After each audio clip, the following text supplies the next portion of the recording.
Alors ce que la plupart des gens, selon moi, voient pas et qui pourtant est la clé de son succès, c'est qu'il y a 3 gammes de prix chez Cédric Grolet.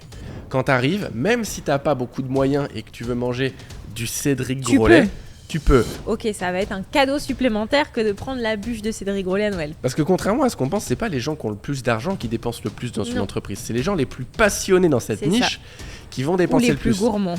Pour que les gens comprennent à quel point il utilise bien la lifetime value Cédric Grolet, il s'est rendu compte que son best-seller, c'était la noisette. Ouais. Qu'est-ce qu'il a fait quand il a vu que le best-seller c'était la noisette ? Il a fait la noisette 2.0, la noisette 3.0. Il a sorti, je crois, 4 noisettes différentes. Ouais. On voit que ceux qui réussissent utilisent ce concept-là et ce principe-là de low, middle, high ticket. On l'a prouvé aussi avec nos clients qui l'ont utilisé brillamment. Et je pense que c'est hyper intéressant quand on veut se lancer dans la pâtisserie de construire sa gamme. On ne peut que le dire encore et encore parce que bien pâtisser, c'est bien. Mais savoir construire sa gamme et construire son business, c'est mieux pour fonctionner. Hello à tous. Hello chérie. Et bienvenue dans cette nouvelle vidéo, nouveau podcast où on va parler d'un sujet qui est super intéressant. C'est comment créer sa gamme signature. Et au lieu de vous dire, bah voilà ce qui serait bien de faire, etc., on va surtout analyser la gamme de Cédric Grolet. Bon, avec Ava aujourd'hui, on va discuter un peu autour de qu'est-ce qu'on pense qu'il a fait et comment vous allez pouvoir à la maison utiliser ce que lui a créé, la manière dont il a créé sa gamme signature pour réfléchir la vôtre de manière beaucoup plus efficace, puisque vendre ses gâteaux et vivre de la vente de ses gâteaux comme lui le fait, c'est pas juste faire des bons ou des beaux gâteaux, c'est aussi avoir une bonne structure entrepreneuriale de sa gamme. Il y a un nombre de gâteaux à respecter, il y a un ordre de croissance des prix. On va pouvoir discuter de tout ça aujourd'hui avec Ava. Et je pense que c'est cool, tu me dis ce que t'en penses, mais qu'on prenne l'exemple de sa première boutique, c'est le plus qui facile. est Cédric Grolet, le Meurice. Donc c'est dans un hôtel, parce qu'elle existe toujours cette boutique, qui est ouverte pas souvent, mais qui fait un tabac. Ouais. C'est vrai que quand tu vas dans sa boutique, tu t'en rends pas trop compte, mais les choses sont pas faites au hasard. Non, je pense pas. Bah déjà, on avait déjà discuté lors d'une précédente vidéo de la queue qu'il y a devant sa boutique, comment il met ça en place. Si vous n'avez pas vu cette vidéo, je vous invite à aller la regarder. Ça déjà, c'est super intéressant parce que du point de vue du positionnement, c'est super cool de se dire il y a du monde devant ma boutique qui attend pour rentrer. Mais maintenant, qu'est-ce qui se passe à l'intérieur ? Au-delà du service client qui est exceptionnel, qu'est-ce qui se passe dans la pâtisserie et qu'est-ce qu'on voit par rapport à ces desserts ? Alors ce que la plupart des gens, selon moi, voient pas et qui pourtant est la clé de son succès, c'est qu'il y a 3 gammes de prix chez Cédric Grolet. Ouais. On a ce qu'on appelle du low ticket, c'est-à-dire ticket d'entrée un peu bas, même si c'est bas version Cédric Grolet, ça reste cher, mais il y a quelque chose qui est accessible. Il a une gamme que nous on appelle middle ticket, c'est-à-dire le milieu de gamme qui est un peu plus cher, qui est plus difficilement accessible, mais c'est ça le cœur de ce qu'il fait. C'est pour ça qu'il est connu. En fait. On va expliquer par la suite qui est quoi, et puis il a ce qu'on appelle du high ticket, c'est vraiment des desserts très très chers que très peu de monde vont pouvoir goûter dans leur vie, mais qui sont là pour avoir un autre rôle dont on va discuter un peu ensemble. Alors commençons par le low ticket. Dans cette boutique, ça va être tout ce qui va être cookies, ce qui est le plus accessible. Alors je sais plus exactement combien ils les vendent, je sais pas si tu te souviens. C'est des petits cookies, c'est vraiment des petits. Je crois qu'ils doivent être au moins à 4 €, quelque chose comme ça, je sais pas. Ça fait longtemps qu'on n'est pas allé acheter un cookie chez lui, mais c'est vrai que quand tu arrives, même si tu n'as pas beaucoup de moyens et que tu veux manger du Cédric Grolet, tu peux. Et d'ailleurs, je trouve ça assez rigolo parce que dans sa nouvelle boutique à Saint-Tropez, les cookies ne font plus la même taille. Le low ticket est devenu toujours du low ticket par rapport au reste et au reste des prix qui se font dans sa boutique, mais on est sur quelque chose qui est encore plus élevé et je pense que c'est l'effet Saint-Tropez. Mais si tu regardes, il a du low ticket, mais c'est ses viennoiseries en fait. Il a gardé du low ticket. Le low, middle, high, il l'a partout. C'est juste que c'est manifesté de manière différente. Mais il y a toujours un moyen de manger du Cédric Grolet, même si c'est pas cher. C'est ce qu'on appelle, pour ceux qui nous écoutent et qui nous regardent, un processus éducatif en termes de prix. On va en parler un petit peu après. Mais du coup, oui, les cookies, c'est accessible à n'importe qui. Si tu veux dire je mange du Cédric Grolet, tu vas pouvoir le faire pour pas très très cher, même si c'est cher pour un cookie. C'est pas très cher pour Cédric Grolet. Et puis quand tu y vas et que tu n'as pas forcément les moyens d'aller t'acheter le middle ticket par exemple, tu goûtes ça, tu vois que c'est excellent et ça te donne envie d'aller goûter le reste et d'aller goûter dans les gammes les plus élevées. Mais c'est vrai que si tu n'as pas un budget qui est extensible ou qui n'est pas fait pour la pâtisserie de Cédric Grolet, que tu ne veux pas le mettre là-dedans et c'est ok, tu peux prendre ça. Et si tu ne sais pas trop si ça vaut le coup de prendre un middle ticket et que tu as l'argent pour, mais que tu ne sais pas si ça vaut le coup ou si tu as envie de mettre l'argent là-dedans, tu peux prendre le low ticket et te dire ok, te faire un avis sur son trop travail. bon, j'aime le travail de Cédric Grolet ou pas, et je vais pouvoir acheter la prochaine fois le reste. Pour que les gens arrivent à nous suivre, le low ticket de Cédric Grolet, c'est les cookies. Le middle ticket, en tout cas dans la boutique du Meurice, ce sont les trompe-l'œil, donc les fruits sculptés. Et le high ticket, il en a 2. Il y a le Rubik's Cake, qui est plus ou moins là selon les périodes. Et il a le Saint-Honoré, qui fait un peu en énorme, la sur-mesure, etc. à différents goûts, qui sont des desserts beaucoup, beaucoup plus chers encore que 17 € l'unité.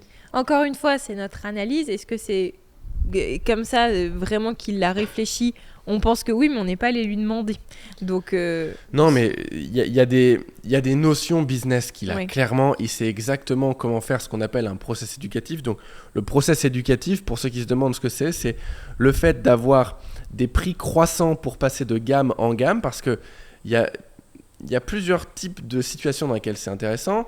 La situation numéro 1, c'est un client, et ça peut être, le parallèle est à faire pour vous, hein, donc faites-le à la maison, mais un client qui n'a pas forcément les moyens de se payer votre travail, il va pouvoir se payer le low ticket, et je vous assure une chose, c'est que s'il adore, il va économiser pour la prochaine fois pouvoir goûter du middle parce qu'il a envie d'aller de plus en plus loin. Et probablement un jour, même ça lui prend 1 an, il ira s'acheter un Saint-Honoré. Que ce soit pour une occasion ou pour quelque chose, genre Noël. Si tu fais une bûche et que tu as d'abord goûté le low ticket de Cédric Grolet, tu vas peut-être dire ok, ça va être un cadeau supplémentaire que de prendre la bûche de Cédric Grolet à Noël. Parce que contrairement à ce qu'on pense, c'est pas les gens qui ont le plus d'argent qui dépensent le plus dans une entreprise. C'est les gens les plus passionnés dans cette niche qui vont dépenser le plus. Ou les plus gourmands. Mais les plus passionnés, ils vont pas dépenser direct beaucoup, ils vont avoir besoin d'abord de tester, ce qui est normal, et petit à petit, ils vont pouvoir dépenser de plus en plus. Donc, je crois qu'il faut quand même garder ça en tête quand on lance un business de pâtisserie, c'est de se dire, je dois pas forcément vendre aux gens qui ont le plus de moyens, je dois vendre aux plus passionnés. Les plus passionnés, ils trouveront un moyen de venir. Plus gourmands.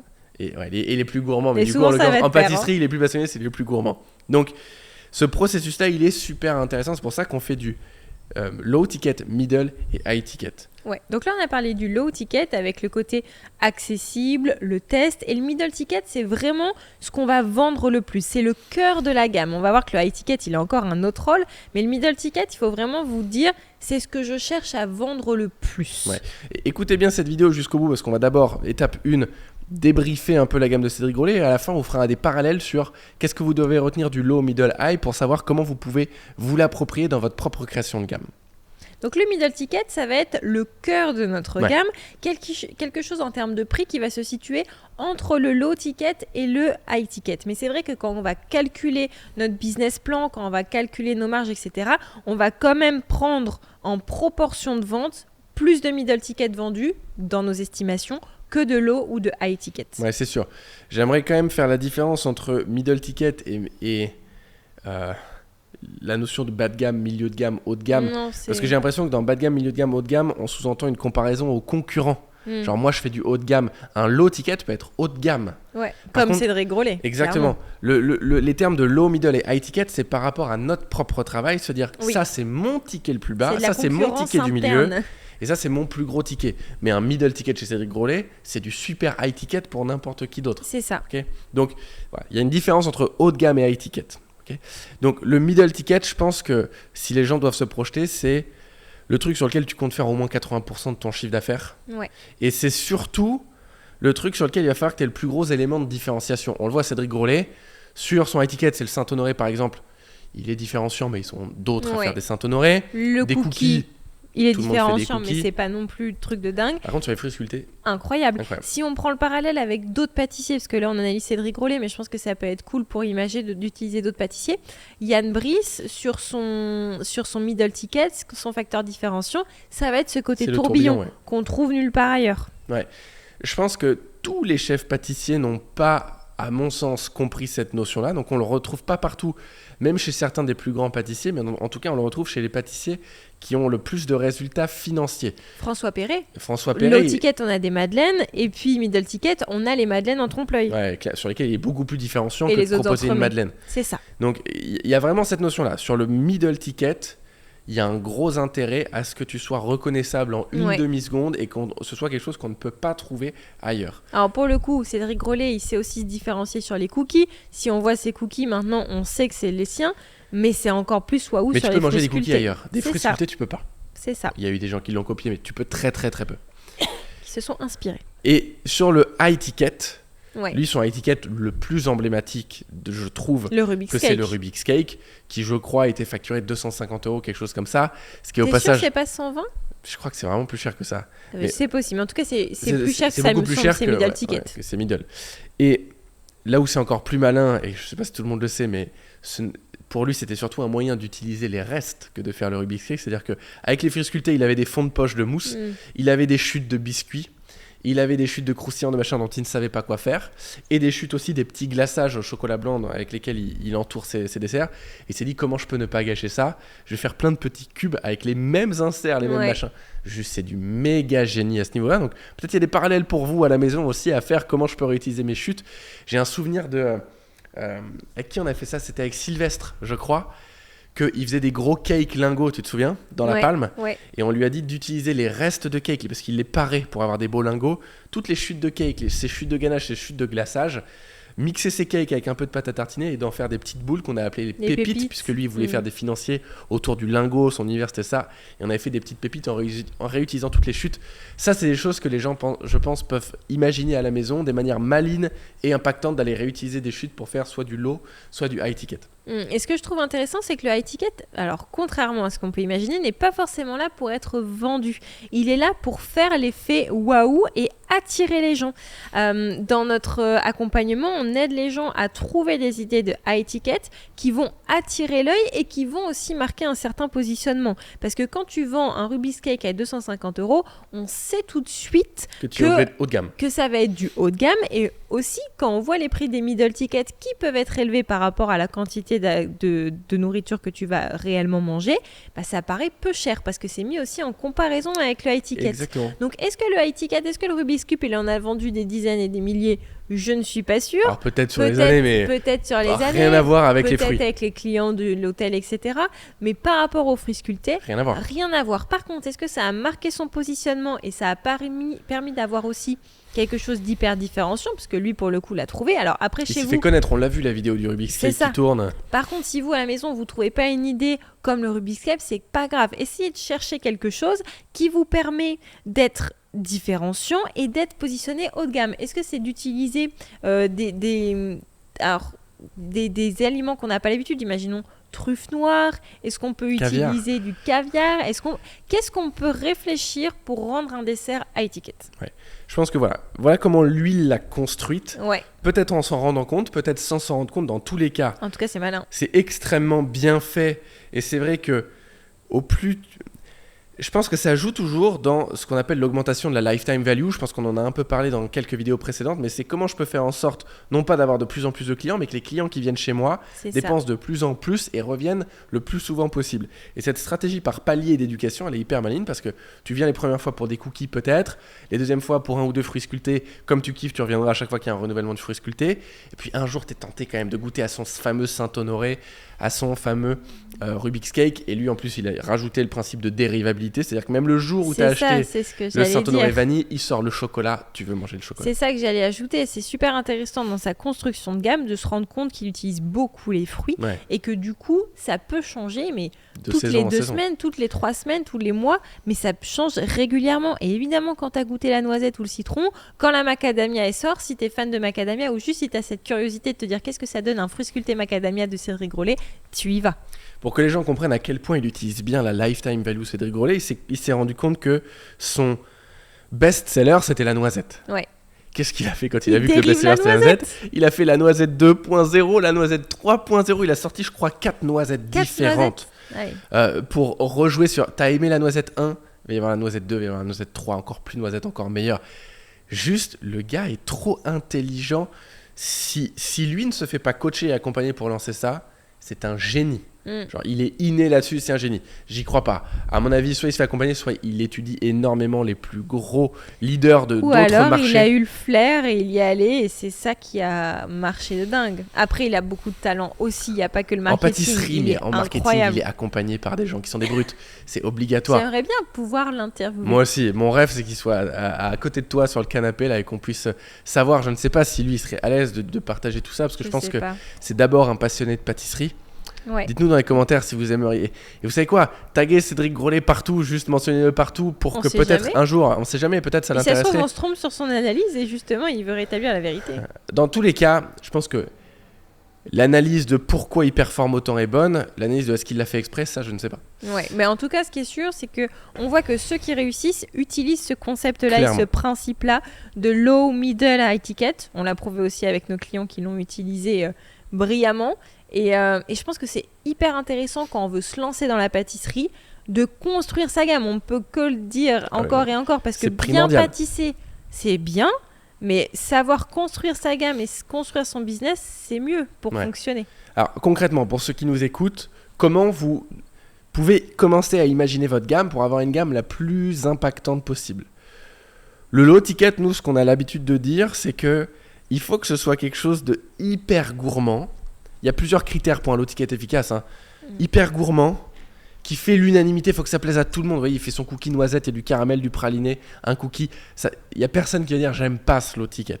Okay. Moi, j'aime bien aussi conseiller que dans les low tickets, on retrouve un peu des marqueurs qu'on a dans les middle tickets ou dans le high ticket, mais qui est toujours ce fil conducteur. Tu vois, quand par exemple, il y a des personnes qui veulent se lancer dans faire que des entremets ou que des tartes, si dans le low ticket, il n'y a pas un point qui nous rappelle ces tartes, qui nous rappelle ces entremets. Est-ce que c'est un topping? Est-ce que c'est le biscuit en soi? Est-ce que c'est un pochage? Est-ce que c'est une signature visuelle? Mais quelque chose qui fait que, comme Cédric Grolet, on peut le reconnaître. Dans l'exemple, on avait donc Sylvestre qui veut faire toute une gamme, comme il n'avait pas le CAP, de vendre des financiers. Okay, donc c'était des financiers avec un glaçage et une couche de pâte à tartiner sous le glaçage. Ça, c'était sa gamme. Il voulait appeler ça les lingots. Il y avait toute une histoire autour de la finance, le financier, les lingots. C'était poudré à l'or, etc. C'était hyper intéressant. Et du coup, le low ticket, dans l'idée, c'était de faire des pépites d'or avec le même glaçage, la même pâte à tartiner. Juste la quantité est plus petite, le format est différent, c'est plus accessible. Ça plaît à tout le monde, ça marche. Ça, c'est hyper malin. Okay, Cédric Grolet, comment il a créé le lien et le fil rouge avec le reste de sa gamme? C'est que le reste de sa gamme, l'idée, c'est de prendre un produit et d'aller en tirer 100%. La noisette, la framboise, la fraise, il a fait tous les fruits sculptés. Sauf le Rubik's Cube. Sauf sur le Rubik's. Et encore, le Rubik's, chaque cube, c'est un produit à fond. Il y a le petit cube de citron, le petit cube de coco, le petit cube chocolat. Donc, il a gardé ça parce que ces cookies, vous ne trouverez jamais un cookie pistache framboise chez Cédric Grolet au Meurice. Vous allez avoir le cookie pistache, le cookie framboise, le cookie machin. Par contre, dans ces autres boutiques, on l'a vu, dans d'autres boutiques, il le fait. Mais là où sa ligne directrice, c'est d'aller 100% sur un produit au Meurice, il va continuer d'avoir cette dynamique et ce fil rouge sur son low ticket. Donc effectivement, c'est intéressant de garder sa touch et sa patte sur le low ticket. Et puis, effectivement, quand vous construisez votre gamme, il faut aussi que vous construisez autour des prix et que le prix du low ticket soit moins élevé que celui du middle ticket, qui soit moins élevé que celui du high ticket. Et même si vous vous dites, mon high ticket, je vais jamais le vendre, c'est pas grave, c'est ok. C'est surtout pour la visibilité. Puis en plus, ils vont le vendre en réalité. Et maintenant, c'est ce dont on se rend compte. Quelqu'un comme Nicolas qui s'est positionné sur les tartes, sur middle ticket, il voulait faire que des tartes. On a créé la tarte 200% vanille, ou je sais plus comment on l'a appelé, qui vend, je crois, 100 euros, je sais plus. 100 euros. 100 euros la tarte de 6-8 personnes, une tarte de 18 cm. Et il me dit, j'en ai vendu 4 la semaine dernière. Donc c'est juste, et je crois qu'elle doit lui coûter peut-être 15 euros, tu vois. Donc il fait 85 euros de marge sur une tarte.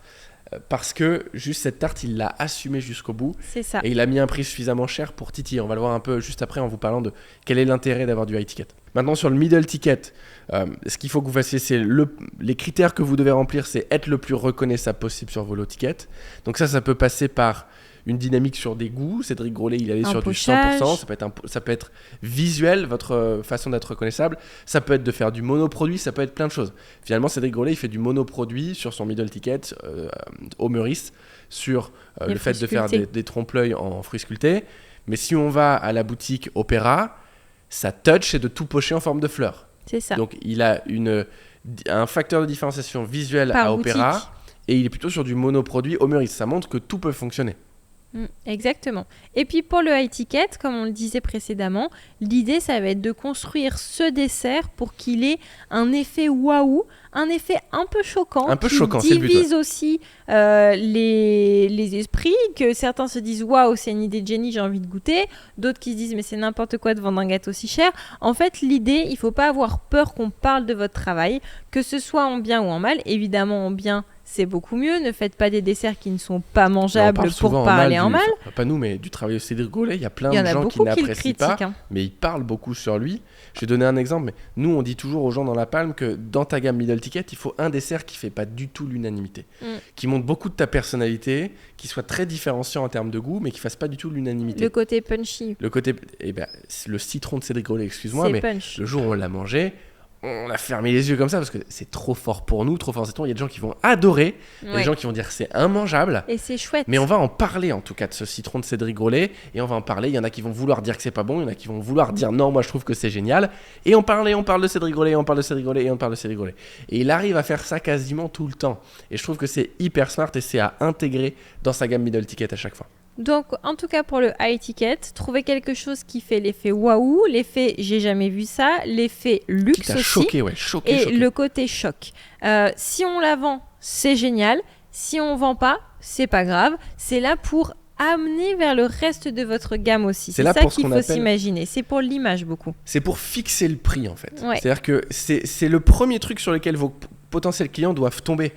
Une astuce que vous ne connaissez peut-être pas, mais dans les boutiques en ligne par exemple de prêt-à-porter, les premières robes, les premiers pantalons, les premiers polos sur lesquels on va tomber, c'est les plus chers de la Là, boutique. c'est la nouvelle collection.